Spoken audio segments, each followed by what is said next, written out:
Hello, namaste everyone. I hope you guys are doing great. So this video is going to be about the theme of Rahu Ketu's transit, which is happening in 2025.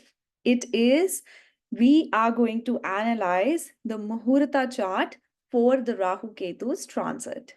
I'm going to tell you what the Muhurta chart is about in a minute, but before that, please subscribe my channel and also hit the bell icon so as to get your regular updates. Also, if you would like to have your personal readings from me, you can check out the link below www.anmollastrology.com. Under the readings and unique reading section, you can book a personal reading for yourself. Also, you now can also purchase courses from my website and you will get proper assistance with via email, and also you can schedule a doubt session one-on-one with me along within that course. Okay, so let's get started. So the Muhurta chart. Muhurta chart or the Muhurat chart is the chart which we make so as to study the theme of an event or a transit. This becomes important because this gives us a piece of information about what is going to happen in the background. So, wherever you have the zodiac signs where the planet is transiting, whatever planets there are, whatever planets they are coming upon, that is something which is being performed up front, in front of you. But this theme is going on in the surrounding, like in the background. So this is like the theme of that particular transit. Okay, so we are today going to talk about the Rahu Ketu transit. But before diving into this, if you want to know what this transit is going to do for you, I will attach the links below for the introductory videos for Rahu's transit in the sign of Aquarius and Ketu's transit in the sign of Leo. Okay, and then you can come back, analyze that what the theme of this transit is going to be. Then further you can go and watch your videos which I'm going to post every day almost, about how this transit is going to work out for each and every zodiac sign. Okay, so I'll just open the Muhurta chart for Rahu and Ketu. So as per the Panchang, actually the transit is happening at 4:30 p.m. as per Indian Standard Time.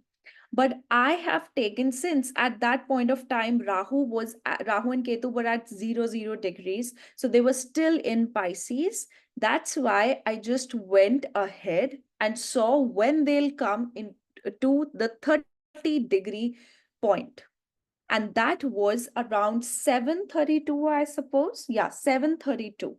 And about the Muhurat chart, since I am interpreting this results to you guys, that's why we are going to consider the time and location of wherever I am situated. So you can be anywhere in this world. And if you get introduced to this particular video, then this is the message for you people, right? So because universe naturally wants me to be a carrier or a medium to tell you what the theme of this transit is. So for example, if this would have been some other astrologer interpreting the results of this transit, they might have taken as per their uh, details, as per their time, right? As per their location. But I took that with my location. Okay, so let's get started with this. So with this, we have the Muhurat chart to be the Scorpio rising. The ascendant lord is debilitated. It is in the sign of Cancer. But the main thing that we need to see is the position of Rahu and Ketu. So it's in the fourth house, Rahu in the fourth house in Aquarius, and Ketu in the 10th house. If you guys do not know, Rahu's Mool Trikon sign is actually the sign of Cancer. So it's naturally the fourth house.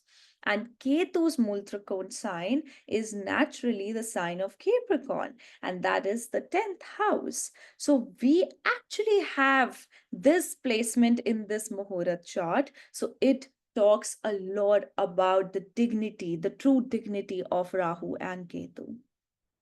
See, first, let's talk about Rahu. So Rahu coming into the fourth house in the sign of Aquarius here tells us that it is the time where we are going to go into research. We people are going to be obsessively involved upon creating comforts for ourselves because Rahu is in the fourth house and the Lord of the fourth house is in the fifth house with Venus, with an exalted Venus, and it is not retrograde this time. So, this definitely means that this Rahu tells us, or it is going to, in a way, motivate us to create comforts through innovations and futuristic planning for everyone. Also, it talks a lot about our inner peace and the comfort that we have within ourselves, the happiness that we have within ourselves. So, this is like a very independent Rahu, which is stating that we people ourselves are the ones responsible for our comforts. 12th from it is the moon in the sign of Capricorn and the nakshatra of Shravana. This whole alignment talks a lot about creating and creating by first researching and involving ourselves into research into whatever we form, whatever ideas we get when we are isolated, we isolate ourselves, we think to ourselves, and we create something out of it. That is what this Rahu is telling. So this is the time, or you can see the theme of this Rahu's transit is to create comforts and nourishment for oneself by going way beyond the old traditional patterns. It's about going a little bit out of the box, thinking a bit out of the box, creating something innovative out of the box. So people are going to start developing or getting ideas which have not been used earlier. So it's like new innovations, new trends, new changes that are going to come ahead. Also, understand this fact that basically the sign of Aquarius is the wild side of the sign of Cancer. If Cancer is about nourishment of your child, the person you love, the sign of Aquarius is about nurturing a larger population, but their style of nurturing is a little wilder than that of the sign of Cancer. Cancer is soft, Cancer is emotional. But with Rahu, sorry, not with Rahu, but with Aquarius, it is emotional plus intelligent. So there is the emotional intuition, there's the emotional intensity, but only in a very intelligent way. It's not an emotionally sensitive sign, but it is a sign that feels sympathy for the others, that is sympathetic towards other people, that fights for a cause, that brings in changes for a cause. That is what Aquarius is about, because the symbol of Aquarius is a water bearer. The person that bears the water or holds that vessel with water, he is actually having wisdom. He actually has like a kind of jackpot, or you can say a kind of khazana within his arms, and he is ready to pour that to help people. He is ready to pour that elixir of life for the ones that are present in that difficult situation.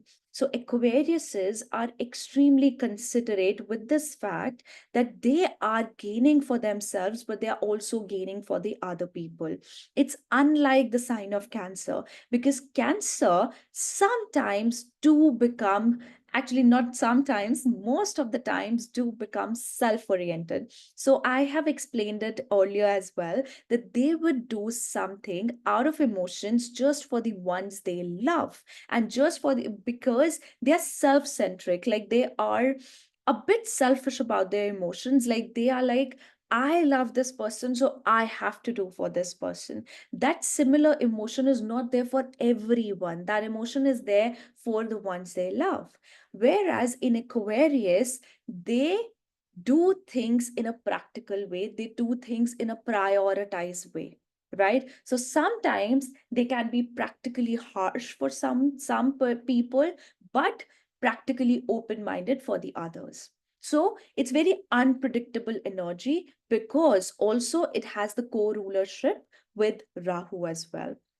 And many say that it is actually co-ruled by, I think, the planet Uranus, because it has that destructive abilities and going out of the box and rebel behavior. I think it's Uranus or it's Neptune. I think it's Uranus. I'm not sure about that. Actually, I can't remember that clearly. Okay. So, this is the theme that is to be followed with Rahu. Because it is in the fourth house, in the sign of Aquarius, a person will be motivated to go beyond their comfort zone so as to fulfill their desires. But it also tells that a person will also act highly manipulative with their words and also with their actions and their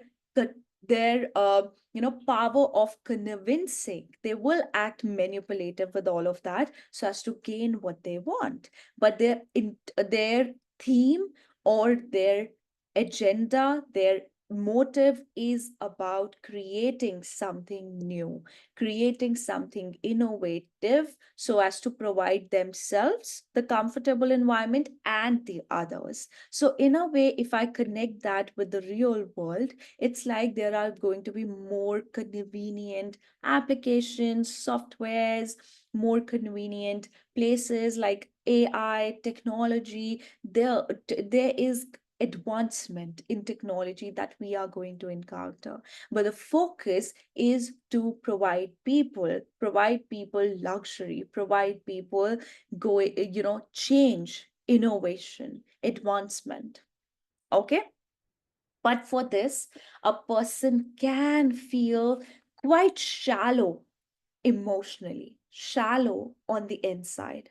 Because Rahu in the fourth house talks about a person feels shallow on the inside, but shows amplification or, exploded emotions to the others, right? So that's what it is about. Now, next would be the Ketu.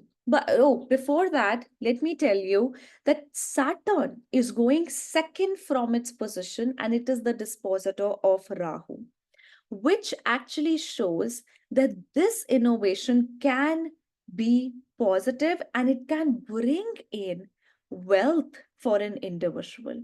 But it is highly necessary that a person sticks and be disciplined towards their creativity, their decisions, their creative self expressions. Okay.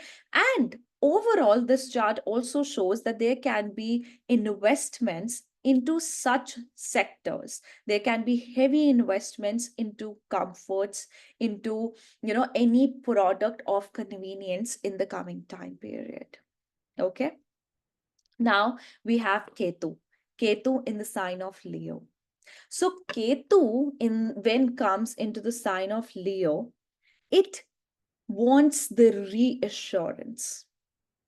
It wants you to go within, go into your internal self, check and overthink about your decisions, about your creativity. It wants you to now understand your own psychology, not overlook actually, but go deep within your decisions of the present, of the past, and realize how it has to be in the future. Ketu, when comes into the sign of Leo, it also gives a person challenges with their pride. Now, no longer you want the attention and credibility and assurance from the outside. Now, you want that from yourself, from the inside, from your internal self. That's why this Ketu wants you to look within you, realize your personality traits.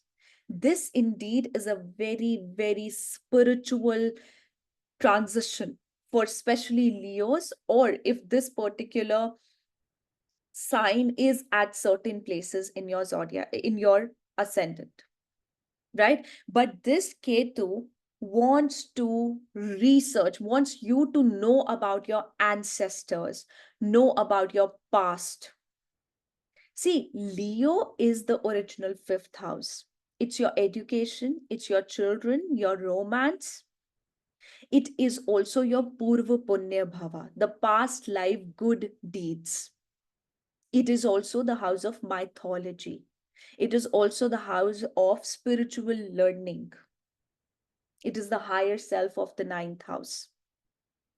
That is why this house, when Ketu is coming here, you will find your interest into deep research of ancestors, as in you might want to know about DNA patterns, you want to know about history, biology, and that too with context to the past, to forefathers, ancestors.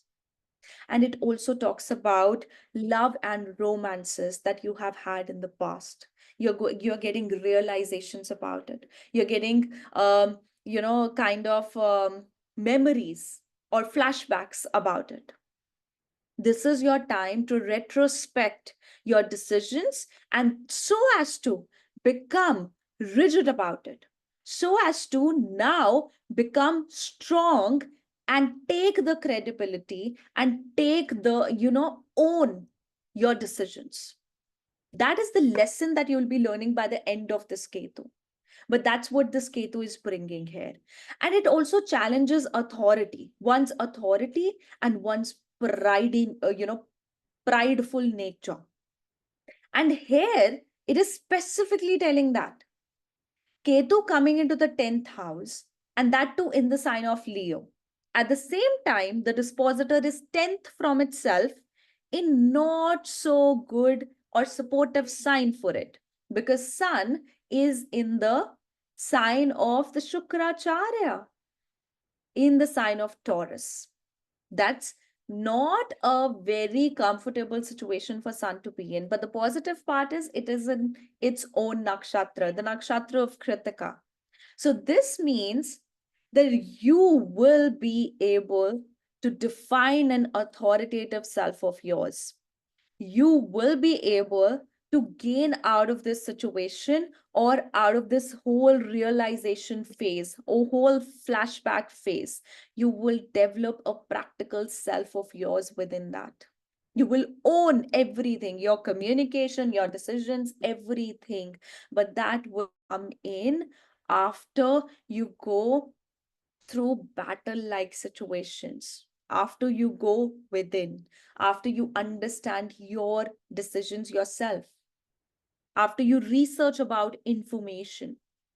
So, anything that you want to do in the coming time period as to when Ketu will enter the sign of Leo, it would require deep research and acknowledgement. If you want assurance, get assurance within yourself. This is your time to first be strong from within, and then only go outside to take that action, to demand for that respect, to demand for that, pride of yours. This is an internal journey, but this is a highly creative journey, highly spiritual journey. This is the time for you to isolate yourself. It's no longer a time for you to demand attention. See, the sign of Leo or Leo people are definitely attention seeker. They are loud, they are bold. All these things are going to get challenged. Your personality traits are going to get challenged. Your creative self are going to get challenged. Suppose you are a fashion designer, you were making excellent, outstanding designs, but now they're just being criticized for no reason. Why? Because that's the catalyst for you. This criticism, this over analyzing situation, this analytical situation is actually your catalyst to perfect yourself.